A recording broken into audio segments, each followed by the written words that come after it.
quem estudou a lição. E hoje nós chegamos na 10ª lição com o título Arrependimento e Perdão. Essa lição tem sido muito especial. Eu tenho certeza que você tem aprendido muito da palavra de Deus através desse guia especial. E hoje não será diferente. Iremos estudar de uma maneira rápida, prática, mas bastante eficiente esse guia tão maravilhoso.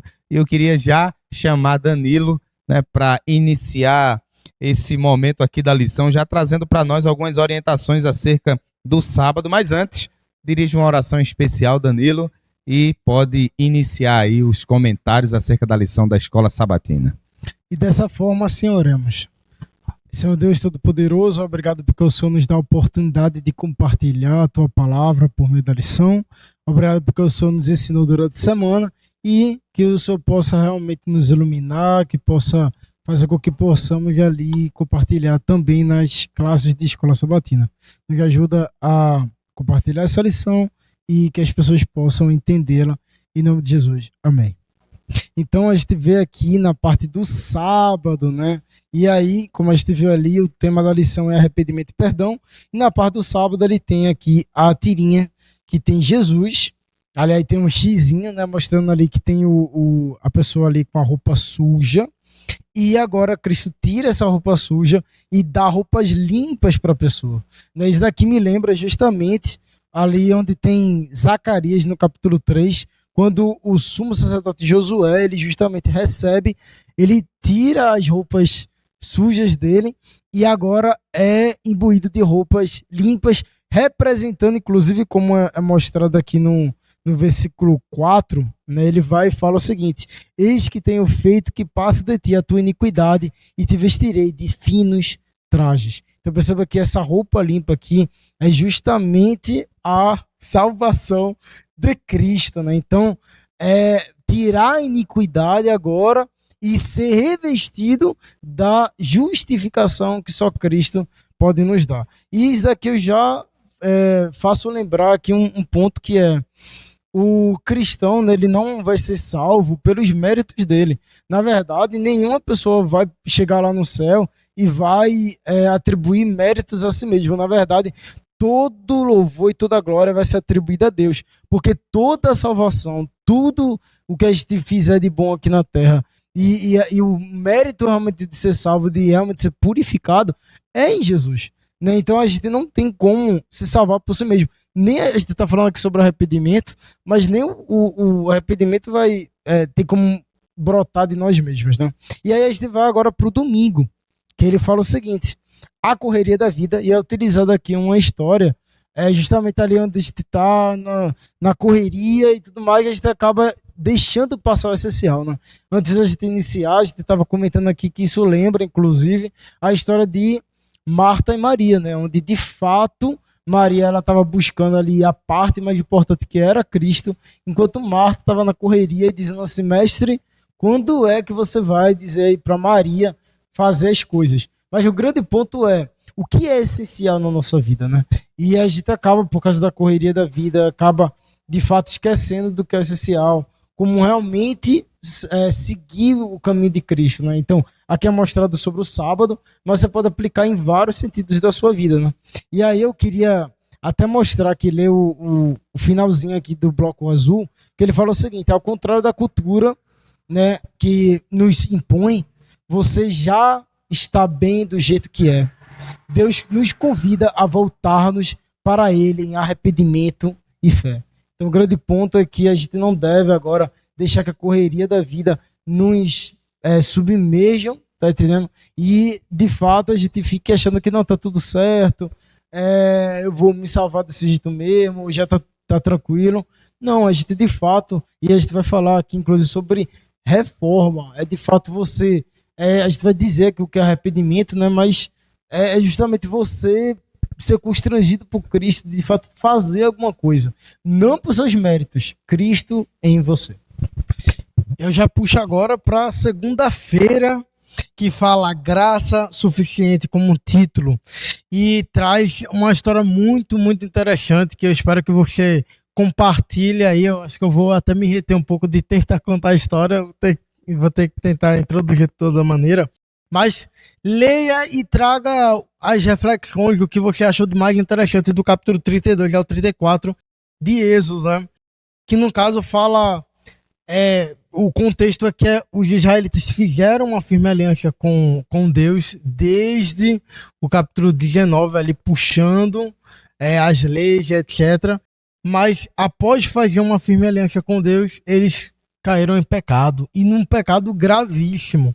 Talvez esperando porque Moisés estava se demorando um monte, talvez porque eles precisavam ter algo a ver. E aí você pode comentar na escola sabatina. O grande ponto é que após caírem em pecado, e até Moisés fica um tanto irado, né? Mas ele também ele aprende o que é ser compassivo depois que sai do monte. Ele quebra os 10 mandamentos ali, as tábuas da lei, e no capítulo 34 ele volta para pegar novamente e aprende que Deus é misericordioso. Deus oferece a graça de uma maneira nunca vista antes. Eu acho que é como o Danilo tinha comentado, né? Tem coisas que a gente tem que entender que não vem do ser humano.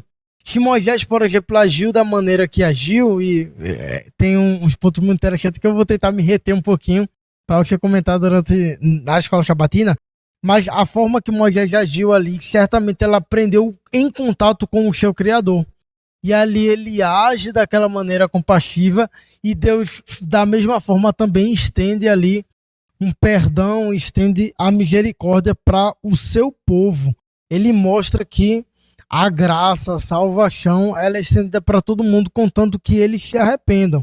Porque nem todos se salvaram após a rebelião. Já estou falando demais aqui. Fica para vocês comentarem, mas aqueles que se arrependeram certamente foram salvos. E o que a gente tira para nós? Vamos para a terça-feira, que é chamado do Espírito Santo, e o Espírito Santo está no meio de nós. E é justamente ele que mostra, né, para o mundo o juízo, mostra sobre o pecado, mostra para a gente o que estamos fazendo de errado. Se não fosse o Espírito Santo, provavelmente teríamos somente um caminho de morte. Mas a lição ela vem trazendo essa questão de que o Espírito Santo ele busca nos corrigir, busca falar conosco, busca nos mostrar qual caminho estamos trilhando e a maneira até de sair. Seja por conta de uma pessoa, seja por conta de alguma coisa, seja por conta de alguma fazer, né? Até as coisas mais básicas, como o exemplo da segunda-feira. Domingo. O exemplo do domingo, voltando tudo. Mas o Espírito Santo é um elemento muito importante para a gente encontrar o que precisamos junto a Deus. Não se trata de você buscar ter um caráter ou a perfeição, acho que a gente já conversou sobre isso nas lições passadas, né?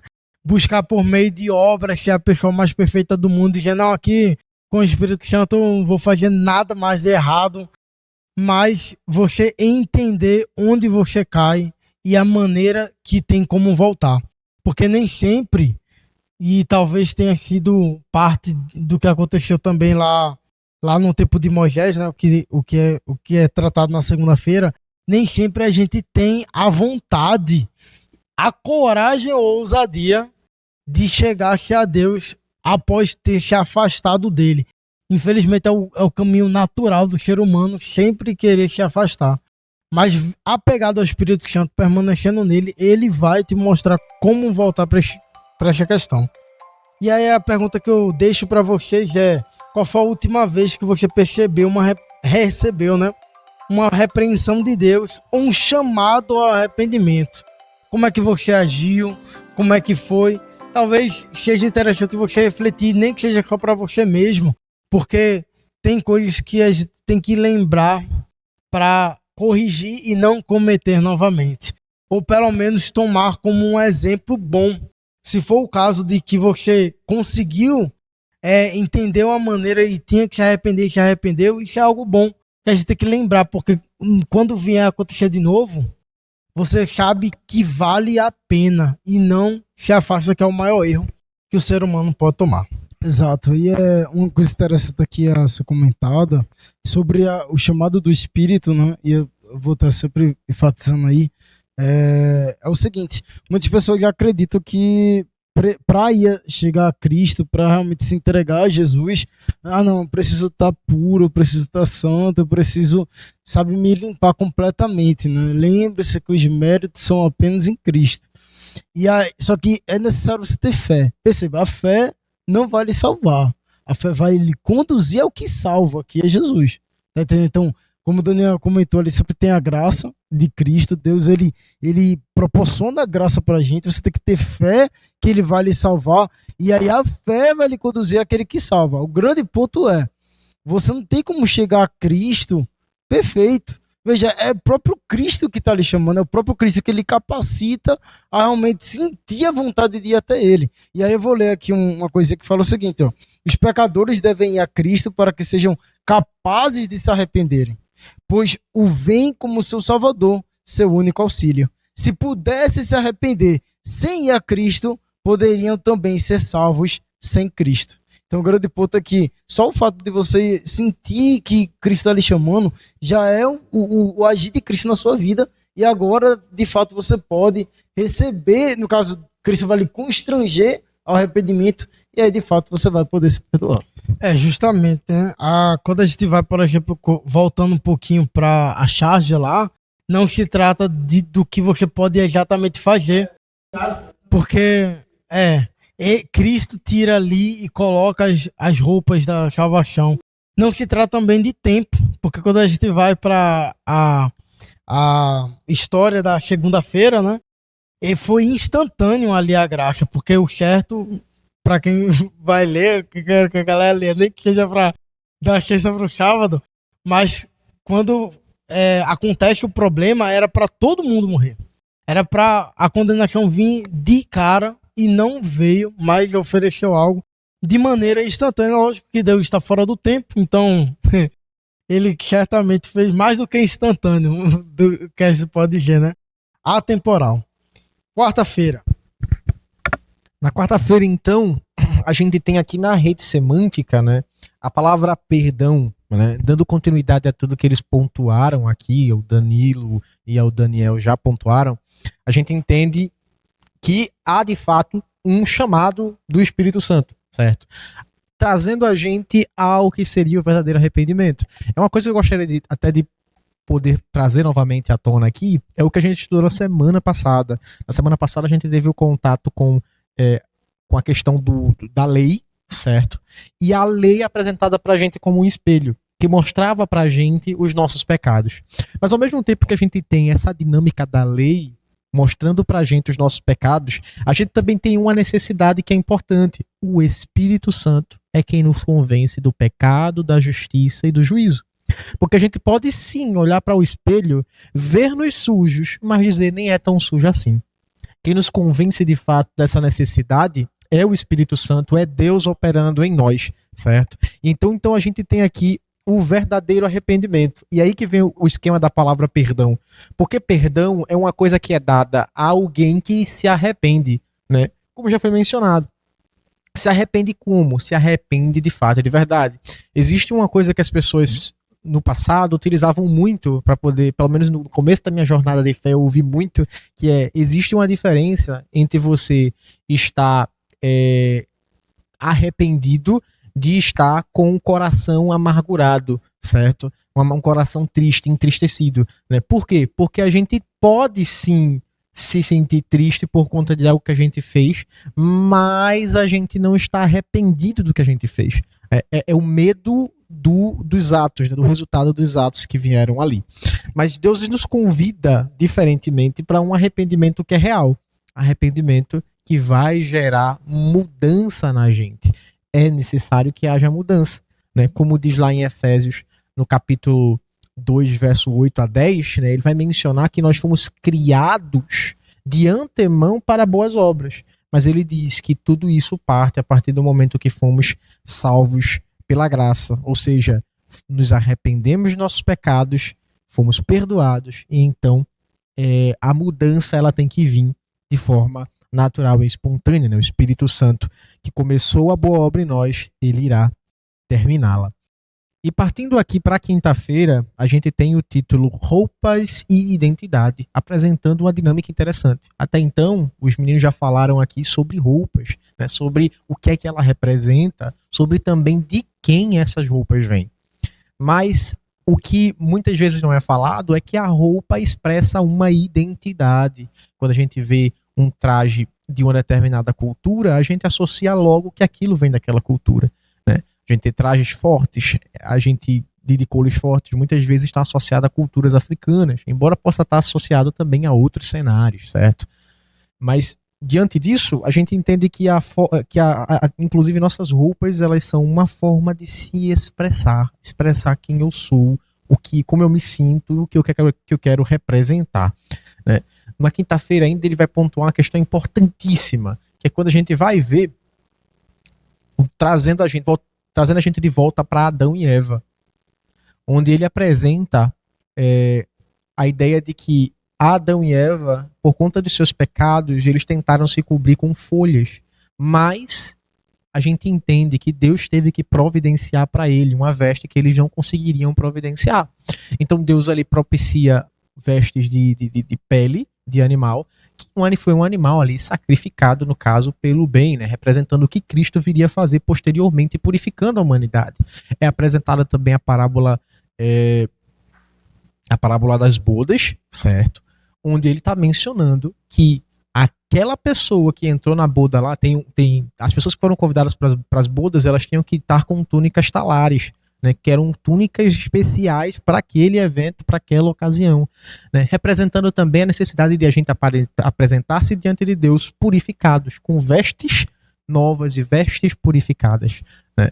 E é uma questão interessante porque a salvação nesse contexto aqui, ela é apresentada para a gente como vestes, que expressam bem a nossa identidade, a forma como a gente se sente, a forma quem nós somos é expressado lá. Naquele contexto, o amigo, ele entra nas bodas, mas ele não está com veste sacerdotal. E a gente sabe qual é o desfecho da história, né? Ele tem que ser colocado à parte, porque não é permitido que a impureza esteja diante de Deus. Apocalipse capítulo 3, Isaías capítulo 6, capítulo 1, versículo 18, né? Todos eles vão estar apresentando ali pra gente um contexto em que Deus purifica o ser humano, né, dos seus pecados, né, e aconselha ele a comprar vestimentas brancas vindas do Senhor. Então, com isso, a gente tem a necessidade de a gente se aproximar de Deus e pedir que o sangue de Cristo nos purifique, trazendo a gente justiça que a gente não tem por nós mesmos, né, mas que a gente necessita. E essa justiça é apresentada para a gente como um dom, não como uma coisa inata a nós. Por isso que eles mencionam, nada que a gente faz pode conquistar isso. Somente aquilo que Cristo fez por nós é que pode nos garantir uma vestidura talar especial. Amém, amém. Muito obrigado, Danilo, Everton, Daniel, pelos comentários. E aí a gente chega na sexta-feira, né? A sexta-feira tem como título Arrependimento Verdadeiro. A sexta-feira, na verdade, ela retoma toda a ideia do que estudamos ao decorrer da semana. E aí eu trouxe aqui dois trechos importantes aqui que eu destaquei na sexta-feira. Primeiro diz assim, eu acho que é o primeiro, segundo, terceiro, quarto parágrafo, diz assim, ó: muitas pessoas não compreendem a verdadeira natureza do arrependimento, lamentam seus pecados e até procuram fazer alguma mudança em sua forma de viver por medo dos seus erros lhe causarem maiores sofrimentos. Mas isso não é arrependimento no sentimento bíblico. Essas pessoas querem evitar o sofrimento, mas não o próprio pecado. E a gente percebe que isso é bem real, né? Nos dias, eu não vou falar nos dias de hoje, mas ao decorrer da humanidade, a gente percebe muito essa situação acontecendo. E aí tem uma citação de Ellen White do livro Caminho a Cristo, que diz assim, ó: aqui é o fundamento do verdadeiro arrependimento. Não haverá evidências de genuíno arrependimento, a menos que ele promova uma reforma. Se confirmar o que foi prometido, devolver o que foi roubado, confessar seus pecados e amar a Deus e ao próximo, o pecador pode estar certo de que passou da morte para a vida. Então, a gente não pode ter o medo da consequência que o pecado pode nos causar. O nosso medo tem que ser com o próprio pecado, porque ele nos tira a salvação. Espero que você tenha aprendido muito dessa lição tão especial e que, na verdade, nós já estamos se encaminhando para o final, né? Essa é a 10ª lição e aí só falta 3 para a gente concluir esse guia tão maravilhoso de estudo da palavra de Deus. E espero que realmente tenham sido momentos importantes de crescimento do conhecimento da palavra do Senhor. E aí a gente chega ao final, mas antes vamos ter um momento aqui de alguns anúncios importantes. Eu queria até chamar o Danilo aqui. O Danilo vai fazer um anúncio muito importante. Danilo, eu queria que você comentasse um pouquinho acerca de um projeto, e pelo que eu entendo é um projeto seu, né? O Bible Comedy, né? Mais ou menos isso? Exatamente. O grande ponto é que a lição ela enfatiza vários textos bíblicos e várias coisas interessantes. E em 2020 eu tive essa ideia justamente de criar uma forma de compartilhar comentários bíblicos. E aí eu criei o Bible Comment em 2020. E agora em 2026 eu refatorei ele inteiro. Então biblecomment.com.br você pode acessar aí e colocar ali seus comentários. Poderia ver, inclusive Gênesis, Isaías e Romanos, que está todos os capítulos comentados. Então eu convido você aí a estudarem a Bíblia principalmente, né? Verem, perceberem que cada capítulo Deus ele quer falar uma coisa para você. Então é mais uma oportunidade de aprender da palavra de Deus. Lá tem toda a Bíblia de Gênesis a Apocalipse. Uma parte, como você falou, já está comentada, mas outra espera você. Aquela parte lá que está comentada, alguém também pode chegar e deixar mais contribuições, né? Exatamente. Então a ideia é a gente deixar toda a Bíblia, comentar toda a Bíblia de Gênesis e Apocalipse, e você pode nos ajudar nessa missão. Então seja mais um que vai contribuir para que a gente tenha aí a Bíblia toda comentada de Gênesis a Apocalipse, e muitas pessoas vão poder usufruir desse material. Queria também dizer que estamos no mês de junho e esse mês é um mês especial, é o projeto Vidas por Vidas, é um projeto do Ministério Jovem da Igreja Adventista do Sétimo Dia, onde nós dedicamos um momento para ajudar outras pessoas com a doação de sangue, né? É uma proposta muito louvável e nós estaremos com esse projeto acontecendo aqui na nossa cidade, em Vitória de Santo Antão. Então você que é daqui, marque essa data, dia 13 de junho, é um sábado, durante todo o dia, tanto pela manhã como à tarde. Pela manhã, de 9 a meio-dia e à tarde, de 1 às 3 horas da tarde, lá no Centro de Referência Especializado em Reabilitação, na Praça Diogo de Braga. Então você aí que é doador de sangue, se você nunca doou, tá aí a oportunidade, dia 13, marque essa data, eu tenho certeza que vai ser muito importante. E você que é de outras regiões, é mais distante aqui de Vitória, é mais voltado ali para o centro da capital, né, Recife, procure o Hemop, um Hemocentro mais próximo da sua casa e participe. Ao decorrer desse mês de junho, nós estamos com esse grande projeto. E eu queria aqui finalizar, agora sim, finalizando, mandando um abraço especial para as pessoas que estão aí falando conosco, né, interagindo com a gente através do chat aí do YouTube. Então tem a Cláudia, e deixa eu fazer um adendo aqui. Algumas pessoas têm um nome ali, né, na sua conta do YouTube, que a gente não consegue aqui dizer, só tem aqui, por exemplo, @JHMS2. Seria bom nesse vídeo agora, deixa lá o teu nome para que a gente possa direcionar aí vocês, saber quem é. Então, ele coloca aqui, maravilhoso, pessoal. Então, muito obrigado aí pelo comentário. Cláudia também, deixa aqui, que apresentação abençoada sobre esse assunto tão importante. Muito obrigado, Cláudia. Cláudia, na verdade, é a sogra do nosso querido irmão aqui, Danilo, né, que está conosco. O Heraldo também deixa seu comentário. A Ohana, essa Ohana Valentina é minha filha. Obrigado, minha querida filha. Ela coloca aí, parabéns, papai, que Deus abençoe. A Nutri Tamires também deixa o comentário, Marcos. Então, que Deus abençoe vocês. É muito bom saber que vocês estão conosco. Então deixa aí seu comentário. Você que nunca participou do chat aqui, nunca deixou um comentário, aproveite nesse vídeo, deixe seu comentário. É sempre importante a gente saber quem está nos acompanhando aí do outro lado, tá bom? Então que Deus abençoe a todos. Nesse momento vamos fazer uma oração, encerrando aqui esse momento. Vamos orar, feche seus olhos aí onde você está e vamos falar com Deus. Querido Pai, muito obrigado por mais um estudo da Tua Palavra. É sempre muito bom a gente separar um momento para juntos aprendermos da Tua Palavra. Esse tema tão importante acerca do arrependimento, isso é útil para a nossa vida, é útil para a nossa comunhão com o Senhor. Então nos ajuda para que possamos estar sempre indo ao Senhor com o coração aberto e pedir perdão pelos nossos pecados, por nossas falhas. Isso o Senhor se agrada quando agimos dessa maneira. Abençoa cada um dos teus filhos que também estão nos acompanhando através desse guia, desse estudo tão maravilhoso. Em nome de Jesus. Amém.